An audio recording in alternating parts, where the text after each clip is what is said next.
Following on from the last video, I just wanted to say thanks for everyone who showed up in the comments, on Discord and on Reddit. Got some really good feedback, and got some promising responses from people telling me that the video really helped. But we're only halfway through the project, so let's get back on track. If you haven't watched the last video, I highly recommend it. I've got something of a lesson plan in mind, but if you can't be bothered, here's the skinny. We placed solar panels, plugged them into a root combiner, ran that to a branch, and then the branch split into the sensor and door controller. We now have a base door that opens and closes behind people. But there's a problem. Clever boys and girls will have noticed that the door doesn't stay shut. If anyone else approaches, either to save their mate or totally by accident, the sensor sees them, powers the door controller, and opens the door. It's not much of a trap just yet, so we're going to make a circuit, similar to the first, one that's going to stop the outer sensor from working. Meet today's new component. One of the most versatile and useful components in the game, this little blue boy, the blocker. If you only absorb one thing from this series, it's got to be how to work with a blocker. Just the other day, Mel and I were experimenting with automatic watering circuits. I was banging my head against a wall trying to make a dual timer water scheduler. Spent the better part of half an hour mucking about with XOR switches when Mel slapped down 2 blockers. Did exactly what I was trying to wire up with less than half the components. Always remember how useful this little guy can be, and you won't go wrong with Rust electricity. So far we've just run power through one component to the next. Similar to an electrical branch, a blocker has a clearly defined input on the bottom and an output on the top. The third socket, however, is on the left side of the component, and this is what makes it a blocker. Anytime power runs into this side socket, power will stop passing through the blocker. Any amount of power will do, one charge is enough. Regardless of how much is fed into the input, one power into the blocker will stop it dead. Remember how the door controller defaults to open when powered?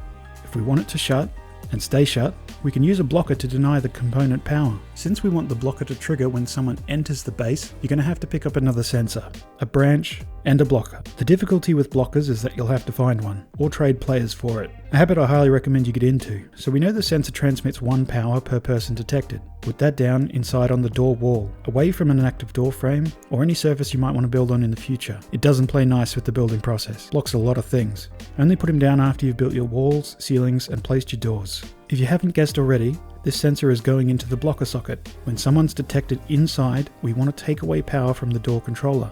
Put your blocker down near the branch, give yourself a little bit of room so you can see what's going on. Run a line from the indoor sensor to the left blocker socket. If you're having trouble plugging it in, you might have accidentally selected the sensor input.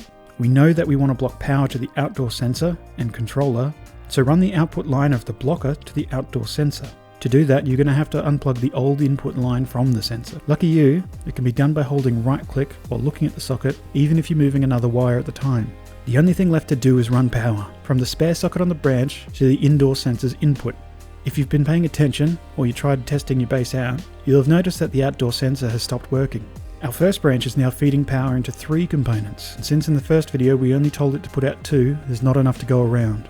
Only 1 new component, we can bump it up to 3, and that would be fine, but save yourself the headache of coming back later, and let's bump it up to 5.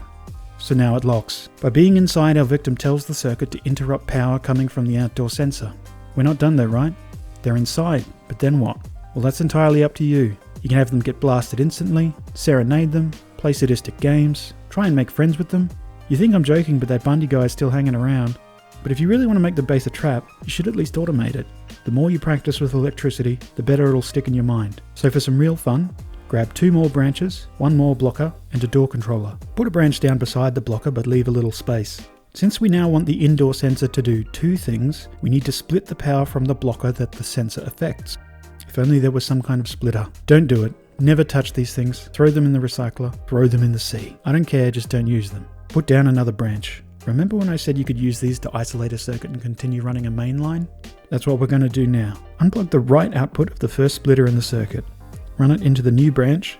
Then use the left socket of the new branch, feed power back into the indoor sensor that you just unplugged. This new branch now bypasses the blocker so it won't lose power, but it's still capable of using the blocker's change of power flow to affect a new element.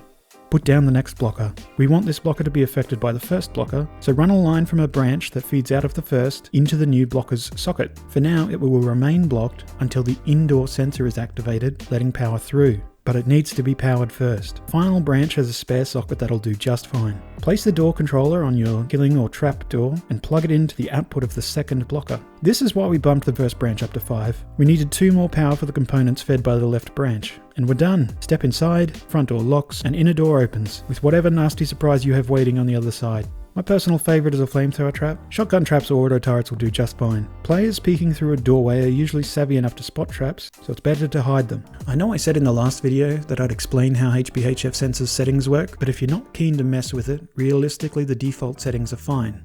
By default, the sensor will detect players who don't have TC and will ignore players who do. But if you're feeling brave and you want to learn, have a look at the indoor sensor with your hammer out. The default setting will read exclude others and authorized.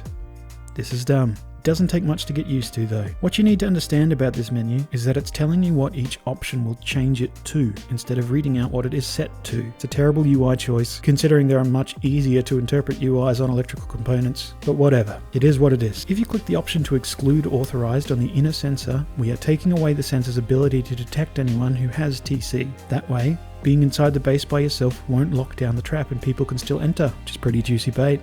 Look at it again. Just to make things extra confusing, the buttons switch place sometimes, but you'll see your new option is to re-include authorized. Remember, what you're reading is what you'll change it to, not what it's currently set to. Alright, I know that got complicated, but you should be able to look at the circuit and see the logic for yourself. If someone is detected outside, power flows through the blocker. If someone is detected inside, the blocker activates, thus stopping people outside from opening the door again. The blocker then stops power feeding into the second blocker, which lets power through to the kill or trap door. People with proper hard-ons for electricity will be salivating at the thought of ripping me a new one in the comments, saying some shit about how you could have just used a logic gate to bypass half of this. If that's you, take a step back, realize that this base is about teaching people the ins and outs of electrical branches and blockers. And again, this is a beginner's video. We're starting at the beginning and we're going slow.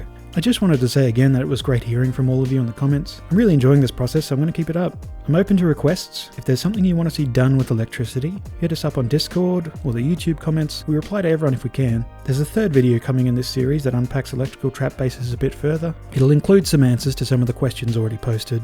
And as the series goes on, I'll start working more complicated components into the mix. But for now, master the basics. The complicated stuff will go easier on you if you have these locked down. Don't forget to do all the good stuff. Hit like if you learned anything, subscribe, and if you're really into what we're doing here, click the notification bell. It'll let you know as soon as a new video drops. Alright, I'll see you in the next one.